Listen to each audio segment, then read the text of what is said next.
What's going on, YouTube? Welcome back to the Thomas Gallery, and today I'm going to do a little portrait of the one and only Kevin Hart. Now, I've never done this before. This is my first time doing the Kevin Hart drawing, so we're going to jump right on into it. Alright? Now, as you've probably seen, I've done plenty of portraits before, but it's one of my favorite comedians, and my top 5 favorite comedians. And I remember, I didn't realize this until he became quote unquote Kevin Hart. But I remember when years ago he did like TV shows and stuff, and I didn't realize it was him until I think I saw him in an interview, or doing an interview, and they showed footage of him. He was talking about how he had years of being told no. How he would try to break out into the entertainment industry, and he got years of no, and they showed him, he did like a whole bunch of pilot TV shows, and they all flopped, if you want to say it. And I remember them showing him, I forgot the name of the show, but they showed a picture of him when he was like real young.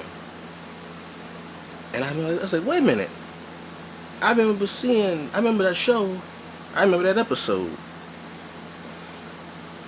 That's crazy. I didn't know that was actually, him, on that show. I didn't know that was going to be, the world sees as Kevin Hart. A lot of people probably don't even realize how many shows he did, But,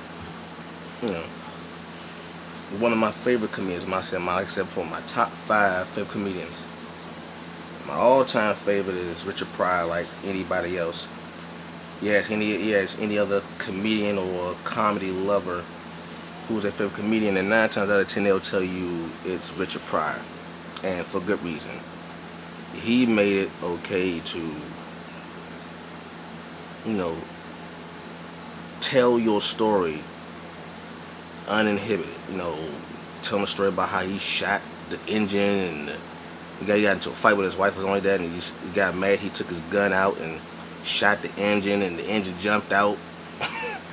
He got scared of getting shot, so the engine jumped out the car. That's how bad he shot up the car. I remember the first joke I ever heard from Richard Pryor was the one with God asking for a bite of fish sandwich. I remember me and my brother were in a room listening to Richard Pryor. We weren't supposed to be listening to it.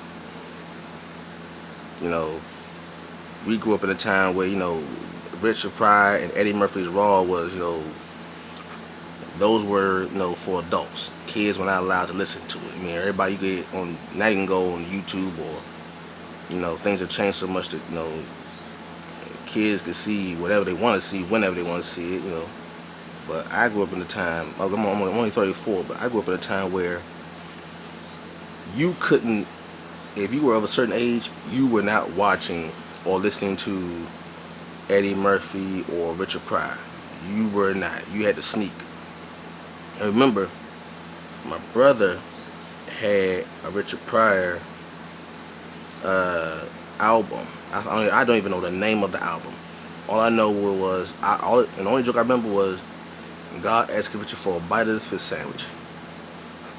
He's like, I was walking down the street and I heard a voice, and it was God. And God said, Richard. I said, what? Give me a bite of that sandwich. And I don't know why, but that joke stuck in my mind so clear. Like, I can't tell you what the next line was in that album. I can't tell you what the line before that album was. All I remember is God asking Richard for a bite of his fish sandwich. And stuff like that, it's made me a fan of comedy. And when Kevin Hart really burst onto the scene, it was something amazing.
Now, usually when I'm doing one of these, I would begin to what you call like smudge,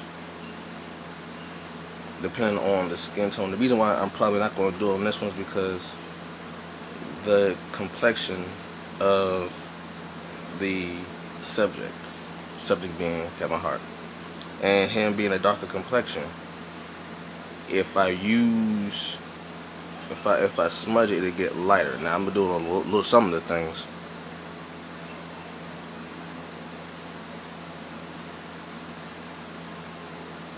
But not too much. But back to what I was saying. Big comedy fan, and especially of Kevin Hart's. Man, he is just downright like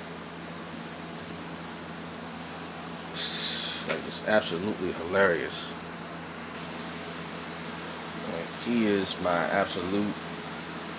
I guess he ain't my favorite yet. I mean, I would say my favorite comedians of all time. 1, Richard Pryor. 2, I would say Dave Chappelle. 3, George Carlin.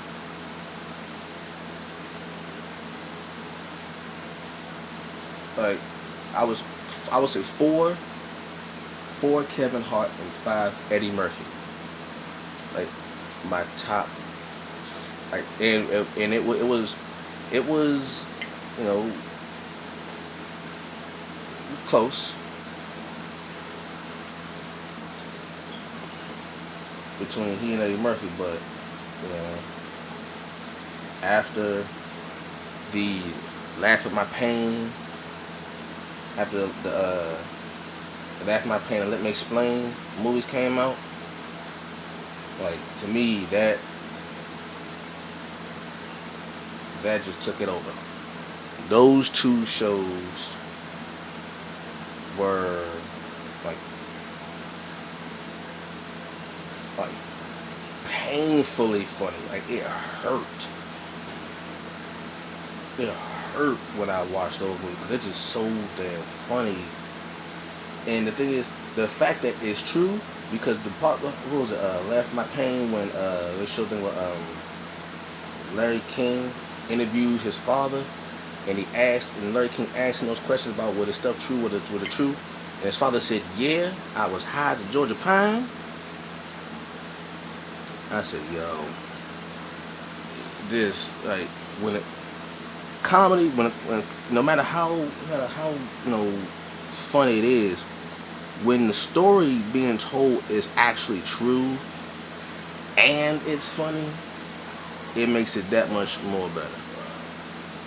Like when the Chappelle Show when Charlie Murphy told the true Hollywood stories about Rick James and Prince, and then you found out that the stories were actually true, that they weren't a joke, because other people verified that were there. Other people actually verified the story. Like, yeah, it was true. He played basketball with Prince. Yeah, it's true. Prince really could ball. Yeah, it was true. Rick James really did do this. Like, when stories like that happen, you're like, yo, this is actually true. Like, these people who actually lived, these weren't fictional people. Like, Prince was not a fictional person. Rick James was not a fictional person. These were actual real people. And when you find out that the stories you were told were true, man, makes the story that much more great. You're like, yo, that makes you actually really want to meet them in real life. Like, I want to meet Rick James in real life and see if he'll do that while I'm around. Like, see if he'll do that in my presence. Like, what would happen if Rick James was alive and you were hanging out with Rick James and he really did that, the stuff that you heard about. Like, yo, it's absolutely crazy.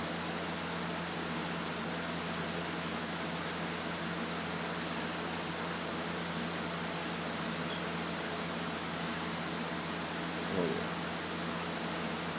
And I seen the What Now. Like, that was hilarious. But the one that really took me, like, I still think, and I'm pretty sure he'll even admit it, that Richard Pryor is still the best. Because you just can't believe that someone is that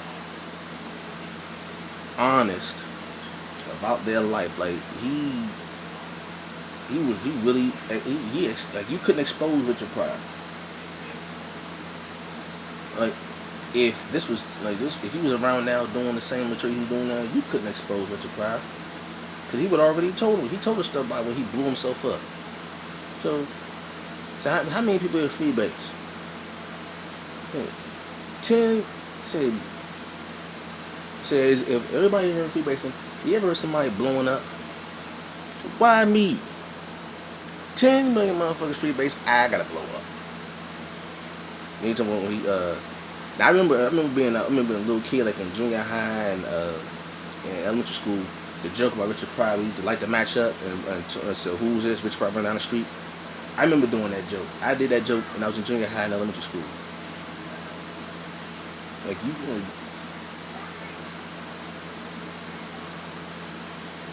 just like tell stories like that. Like, yeah, he really did this. Yeah, he really said this. He really shot this. He really hit this person. Like, if this was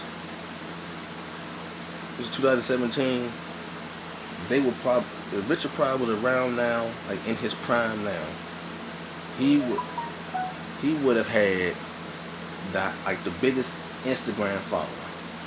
Now nowadays they probably would have censored him. They probably would have said, "No, you can't have an Instagram or a Facebook page or a Twitter page because your stuff is just too raw.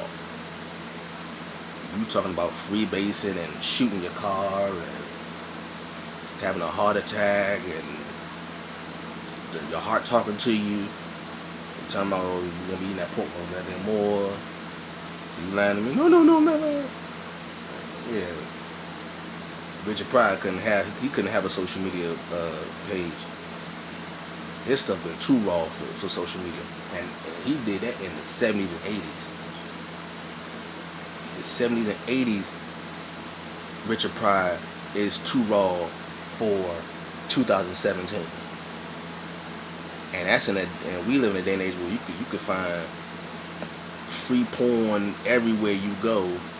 You could find people being killed left and right, and I bet you they probably would still say Richard Pryor is too rough.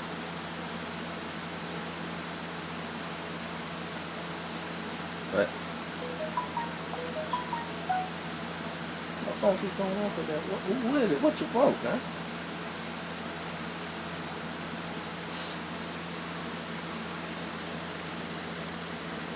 Yeah.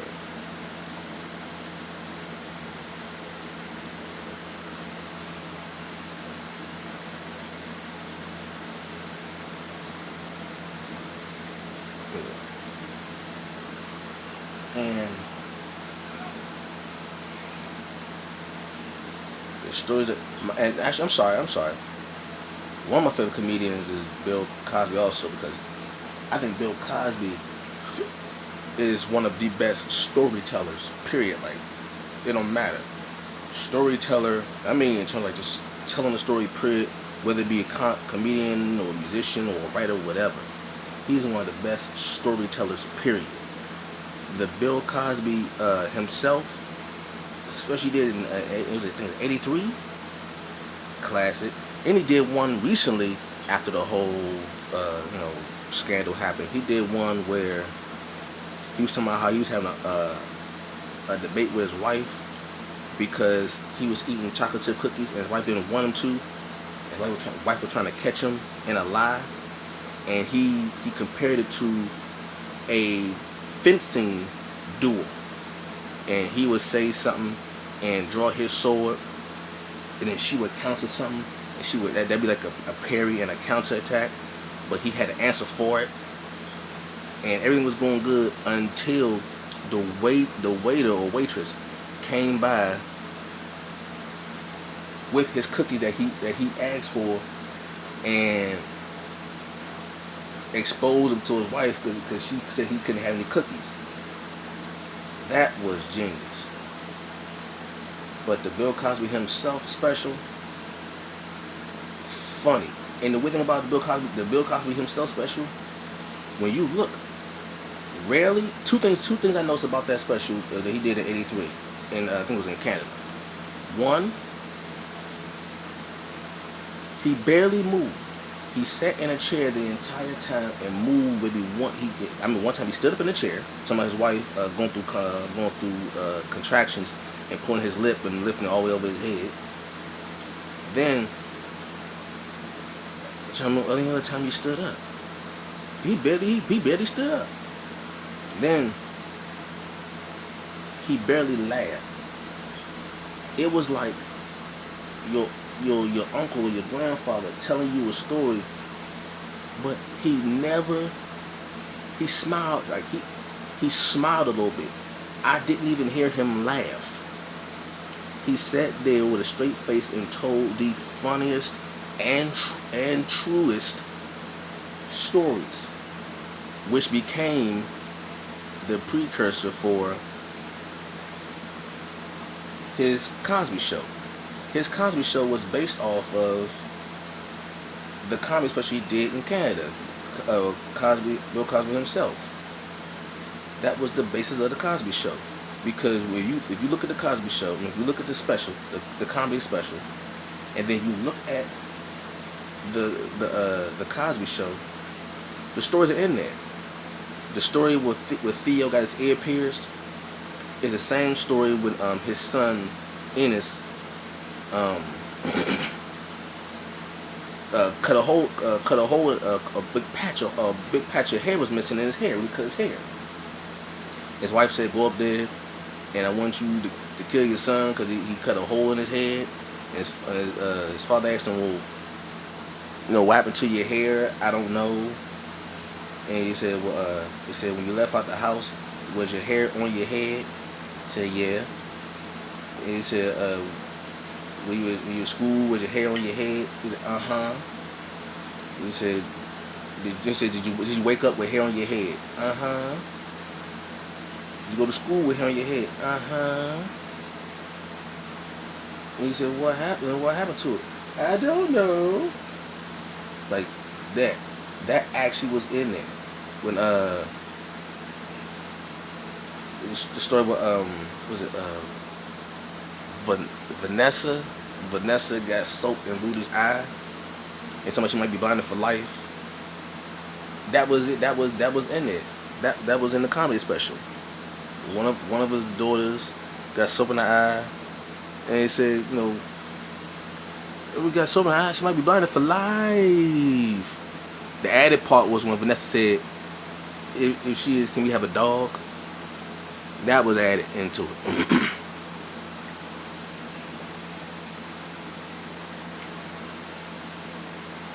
So those things. The same thing with Bernie Mac. his comedy, his actual life became a comedy skit, which became a show. The Bernie Mac show was loosely based off of his life, his actual life. He did the Kings of Comedy and said, so he got 2, 4, and 6, and they always said, ooh, so ooh shit comes out the baby six. That yeah. That actually became the Bernie Mac show. And of course, I grew up on Def Jam, the original Def Jam, where Martin Lawrence was the host. Like that, I grew up on that. Martin Lawrence was the host of the Def Comedy Jam, and I first saw Bernie Mac, and I first saw Eddie Griffin. Actually, all the Kings of Comedy I first saw on Def Comedy Jam, the original Def Comedy Jam. I seen Bill Bellamy on Def Comedy Jam first. I seen Chris Tucker on Def Comedy Jam where he said, I'm so broke, if a nigga robbed me, he just be practicing. That was on Def Comedy Jam. I saw that.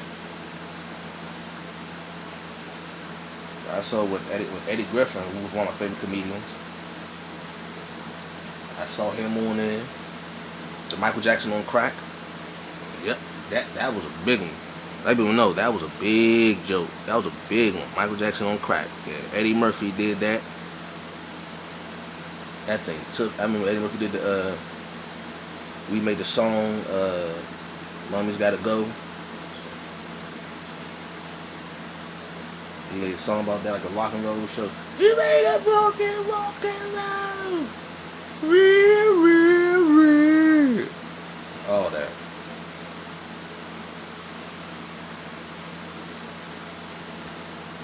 Comedy is heavy in my house, man. Like when a Kevin Hart movie come out, a comedy special come out, like I will wait for that thing to come on DVD so I can have it for myself, because that way, if I'm in a movie theater watching it, people are laughing, I'm trying to hear the joke because I know it's funny, but I want to hear it, but people are laughing. And I can't, so I'm like, crap, why y'all be so loud? Shut up. But I will wait till it come out.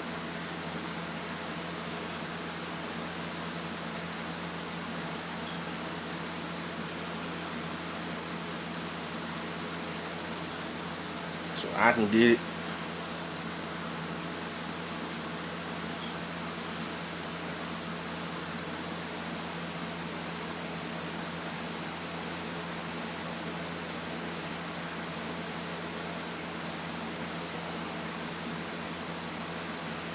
I'm going to have to pan out so y'all can see this fully.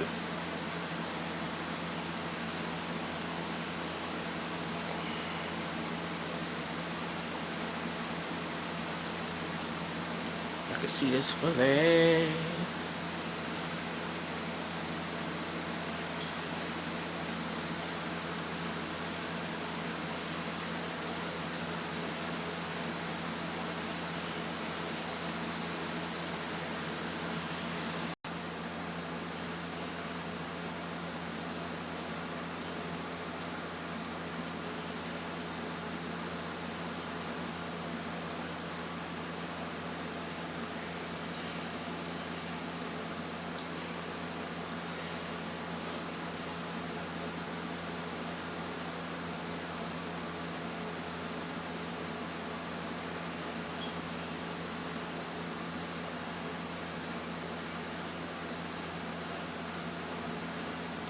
A little bit of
got the ball.